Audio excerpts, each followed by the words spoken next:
नमस्कार, capital TV Uttar Pradesh देख रहे हैं आप। मैं हूं आपके साथ राधिका राज। ब्रेकिंग न्यूज में बड़ी खबर आपको बता दें, संभल सांसद जियाउर रहमान बर्क अब फंसते नजर आ रहे हैं। संभल हिंसा 24 नवंबर को जो हुई थी, उसमें भीड़ को उकसाने का सबूत जो है वो मिल चुका है संभल सांसद के खिलाफ। इसी पर तमाम अपडेट के साथ मेरे साथ मौजूद है मेरे सहयोगी हर्ष जी।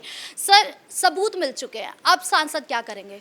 देखिए, सबसे पहले तो आज चार्जशीट दाखिल हो सकती है, क्योंकि हमने देखा था कि किस तरीके से 24 नवंबर 2024 को संभल में हिंसा हुई थी सर्वे के दौरान। क्योंकि जब पहले सर्वे हुआ तब तो हमने देखा कि एकदम ठीक ठाक तस्वीर नजर आई, लेकिन दोबारा सर्वे हुआ था, उस पर उत्पात मचा। और उत्पात किस तरीके का मचा वो तस्वीर सबने देखी है। सपा सांसद जियाउर रहमान बर्क लगातार ये कहते हुए नजर आ रहे थे कि मुझे फंसाने की कोशिश की जा रही है, लेकिन वाकई क्या ऐसा था तो वो झूठ बोल रहे थे। और अब पुलिस को जो सबूत मिले हैं, क्योंकि सबूत ये है कि जो व्हाट्सएप चैट मिली है उसमें कहीं ना कहीं पता लगाया गया है कि सपा सांसद जियाउर रहमान बर्क कुछ कट्टरपंथियों को भड़काने की कोशिश कर रहे थे, और इसी वजह से उन कट्टरपंथियों ने उत्पात मचाने की कोशिश संभल में की है। और ये भी कहा जा रहा है कि जब चार्जशीट दाखिल होगी तो आगे आने वाले समय में उनकी गिरफ्तारी भी हो सकती है, उनको जेल भी जाना पड़ सकता है। खैर, ऐसा होगा या नहीं होगा ये तो वक्त ही बता पाएगा, लेकिन आज तकरीबन 4 से 5 बजे ऐसा हो सकता है कि चार्जशीट दाखिल होगी और उनके खिलाफ सख्त कार्रवाई आगे आने वाले समय में हो सकती है। लेकिन उनके खिलाफ क्या क्या सबूत मिले हैं वो भी अपने दर्शकों को बता देते हैं। दरअसल सबसे पहला तो सबूत है कि उन्होंने लोगों को भड़काने का काम किया।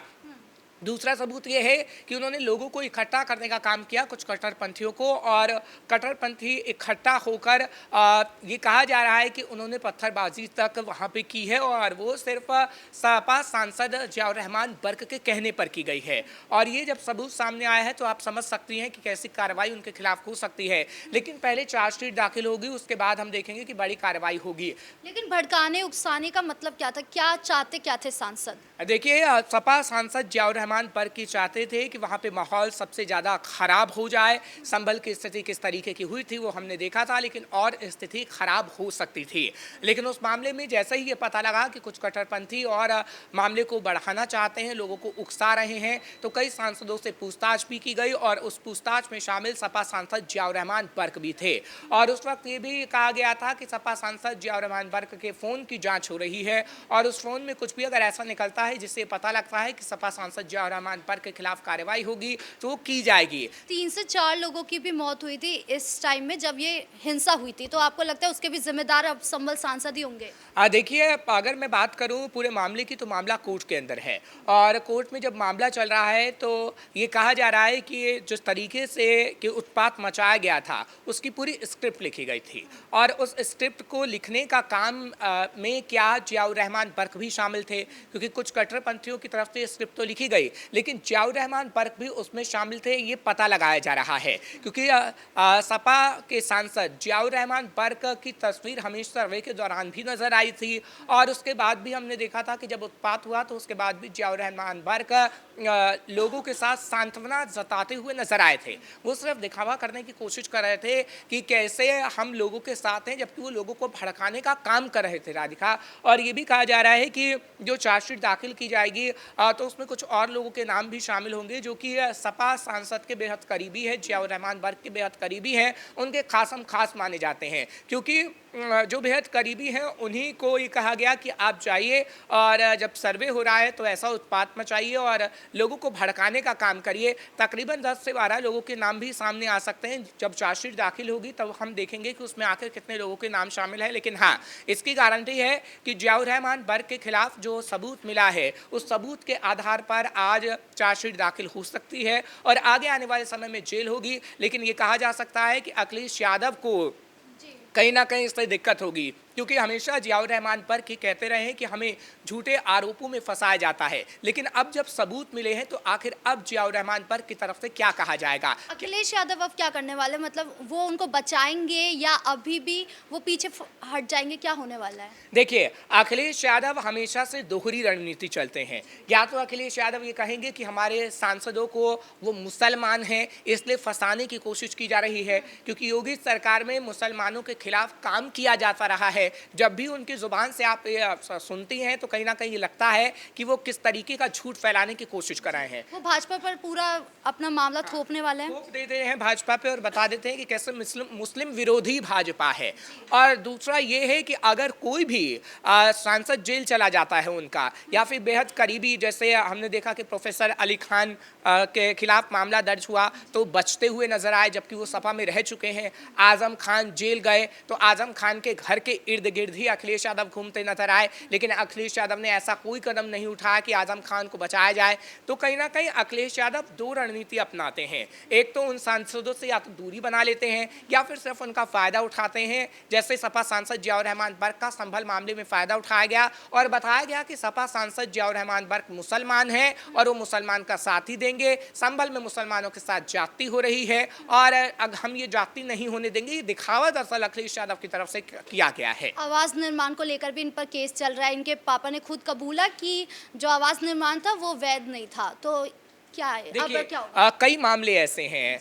ममलूकुर रहमान जो इनके पिता हैं, उनकी तरफ से ये कहा गया है कि जो संभल में उनका आवास है उसका नक्शा कहीं ना कहीं पास नहीं करवाया गया है। अब उस मामले को लेकर भी ये सामने आया है कि झूठ बोला गया था, क्योंकि सपा सांसद जियाउर रहमान बर्क के पास एसडीएम वंदना मिश्रा ने कई बार ये भेजा था कि आप उसके लिए हमें सबूत दीजिए कि अगर आपके पास कोई सबूत है, लेकिन 3 से 4 महीने हो गए थे, कोई सबूत नहीं दिया गया था। लेकिन वहाँ पर भी हमने देखा कि आवास मामले में भी सबूत मिला और अब यहाँ पर संभल हिंसा मामले में भी सबूत मिला है। तो जियाउर रहमान बर्क किसी भी तरह से बच नहीं सकते हैं, उनका जेल जाना तय है आगे आने वाले समय के लिए। लेकिन हाँ, उससे पहले चार्जशीट, उसके बाद हम देखेंगे कि किस तरीके से कोर्ट में जियाउर रहमान बर्क की पेशी होगी और उसके बाद कोर्ट की तरफ से जो भी निर्णय लिया जाएगा उसके बाद हम देखेंगे कि उनको जेल में डाला जा सकता है, क्योंकि तय है और जो खिलाफ सबूत मिले उसकी गवाही दे रहे हैं कि कहीं ना कहीं सपा सांसद जियाउर रहमान बर्क दोनों केसों में फंसते हुए नजर आ रहे हैं। क्या सांसद पद भी इनका जा सकता है?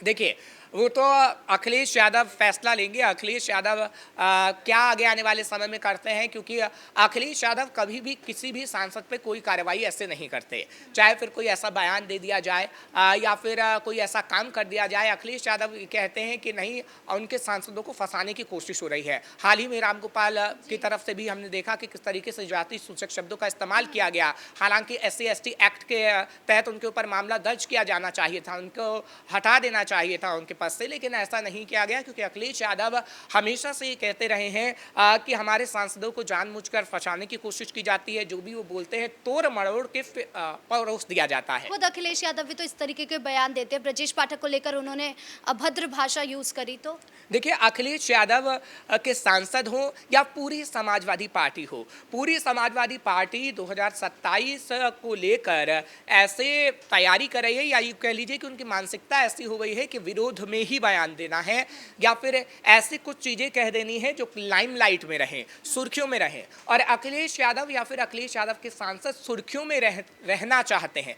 सपा सांसद जियाउर रहमान बर्क को ही ले लीजिए आप। बर्क संभल हिंसा के बाद किस तरीके से सुर्खियों में बने रहे, चाहे फिर उनके घर के बिजली मामला हो या फिर आवास मामला हो या फिर हिंसा को लेकर मामला हो या फिर सदन के अंदर बोलना हो कि किस तरीके से मुसलमानों का के साथ जातियां हो रही हैं, तो लाइमलाइट रहने की कोशिश की जाती है। इसी तरीके से आप अखिलेश यादव को इस वक्त देख रहे हैं कि अखिलेश यादव हर 2 दिन में प्रेस कॉन्फ्रेंस करते हैं। प्रेस कॉन्फ्रेंस में कोई ऐसी बात तो होती नहीं कि 2027 में उनको लोगों को लेकर क्या रणनीति रहेगी। प्रेस कॉन्फ्रेंस की जाती है तो सिर्फ बताते हैं कि पीढ़ी का फॉर्मूला क्या है, बताते हैं कि पी का मतलब पंडित जी है, बताते हैं कि कैसे साइकिल पर कौन सवार होगा, लेकिन वो आगे आने वाले समय के लिए कोई रणनीति नहीं बताते हैं। ना ये बताते हैं कि हाँ, हमारे जो सांसद है अगर बेतुके बयान दे रहे हैं तो उनकी जुबान पर कहीं ना कहीं कंट्रोल होना चाहिए। उनको ये भी बताना चाहिए कि क्या DNA को लेकर जो बयान दिया गया था ब्रजेश पाठक को, वो क्या गलती से किया गया था समाजवादी पार्टी के ऑफिशियल अकाउंट से या फिर जानबूझकर किया गया था। तो अखिलेश यादव को कहीं ना कहीं बयान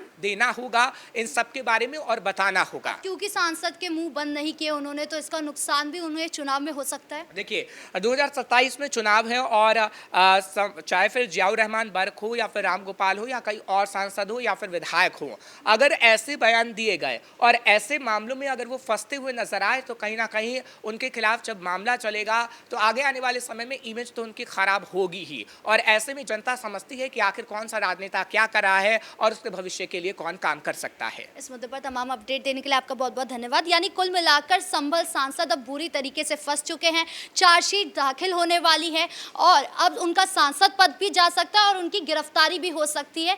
अब आगे क्या कुछ होता है ये देखने वाली बात होगी। ब्रेकिंग न्यूज़ में इतना ही। कैमरा पर्सन राजकुमार के साथ मैं राधिका राज।